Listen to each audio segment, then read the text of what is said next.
whether in college or not, are experiencing sexual assault at elevated rates. Young men are also experiencing these assaults. And the more that we see that people are going through this, the more we realize that it's a long-standing epidemic that has to come to an end. What do we do about it here on campus? Well, what we do is we jam as much information as we can into new student orientation. We talk to new students as soon as they get here, including our transfer students. And we have discussions with them about some pretty heavy topics, such as alcohol and drugs, hazing, bystander intervention, sexual violence. And I mean, as we talk to them, it's painful to watch as their heads hit the desk as they're falling asleep from how much we're trying to tell them in one day, sometimes two. But one of the things that we really stress is this topic of consent. And so we bring them on campus and we're trying to talk to them about consent. And we go into this in great detail, even though there may only be a few bullets here. We talk to them about consent being something that's obtained through mutually understandable words and or actions. That consent should be present from beginning to end. That the initiator of sexual contact is the one who's responsible for gaining consent. We talk to them about the fact that consent should be voluntary. It shouldn't be coerced. It shouldn't be forced. It's something that I'm amazed I have to say to people, hey, you shouldn't have sex with people when they're asleep or passed out, when they're experiencing a medical emergency. And yet, I have to have these conversations all too often. And not only do we have to have these conversations, but we have to have a system in place to hold people accountable when these things happen. And so we use different videos and many things to try to stress this point of consent. So if we do all of this, you might be wondering, well, then what's the issue?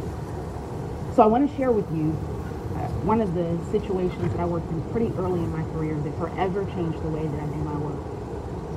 It was opening weekend, and a young woman went out with her friends. They went to a party, and they all had a lot to drink that night. And later on, the friends told me that she had had quite a bit, and they could tell early on that she was ill from the alcohol. While they were at the party, they met a high school student. He was on campus visiting, and he decided to hang out with them for the night. As the evening went on, they decided they needed to go back to the residence hall. So they went back to the hall, and what they did was went to her room and said she needs to sleep off this alcohol. And so they all decided to go to another room in the residence hall. But that high school student stayed behind. As the friends left, they all worried about the fact that he was staying in the room. They pondered over what to do, but none of them knew what to do. And so they didn't do anything. The next morning, someone came to the room, and they found her in the room covered in blood.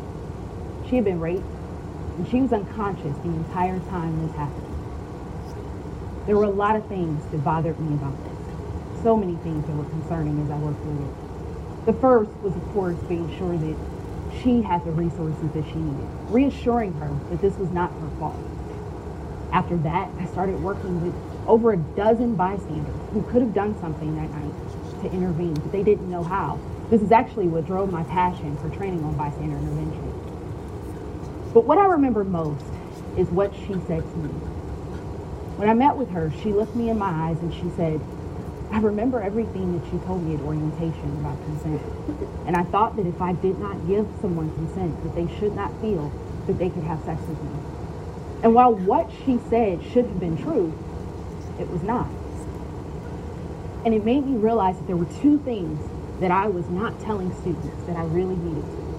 One is that just because we do education on consent doesn't mean that everybody will understand it. But sometimes we make them think that if people understand consent, the sexual assault won't happen. And this is false.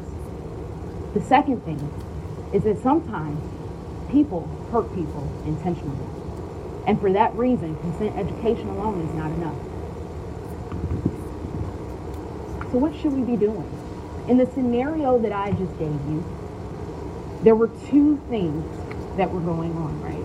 One was that they were out and they were having a good time, and she thought that she understood consent. But the X factor there was that the high school student had not been exposed to this level of education that she and other college and university students had. So what would happen if we taught them sooner how to have conversations about consent? Because if you don't talk about consent, and don't help people understand that sex without consent is rape, then we really don't have a chance to shift the culture. So one thing I can tell you is that students aren't starting to have sex when they get here. It's just not the truth. Maybe not all students are having sex before they come to college, maybe not even the majority, but enough that when we start to have the conversations even here, we're trying to change some pretty bad habits that are around talking to your partner about consent. Studies have shown that students who started to have sex as early as the age of 15, the 62% of boys who were surveyed had had sex by the time they were 18, 70% of girls.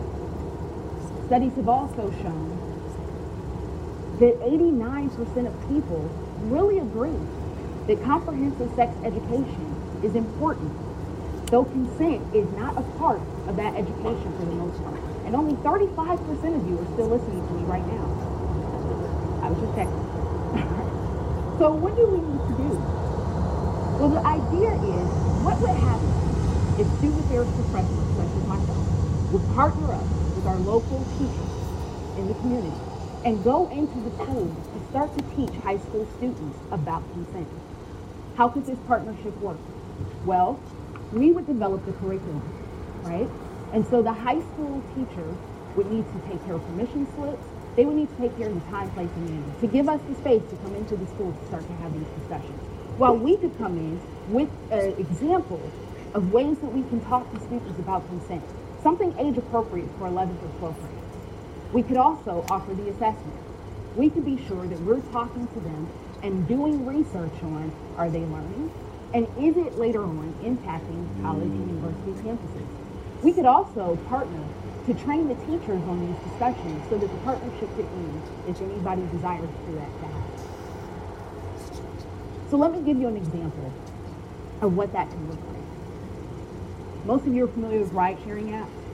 I won't name them, but you're familiar with how to use a ride-sharing app. So something we can do in the classroom is go in and talk about a ride-sharing app and how this is similar to consent.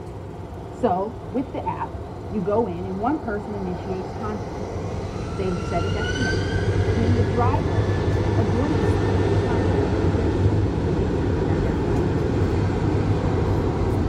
If you have a good driver, when they arrive, they're going to ask, is this where you're going? Is this where I'm taking you?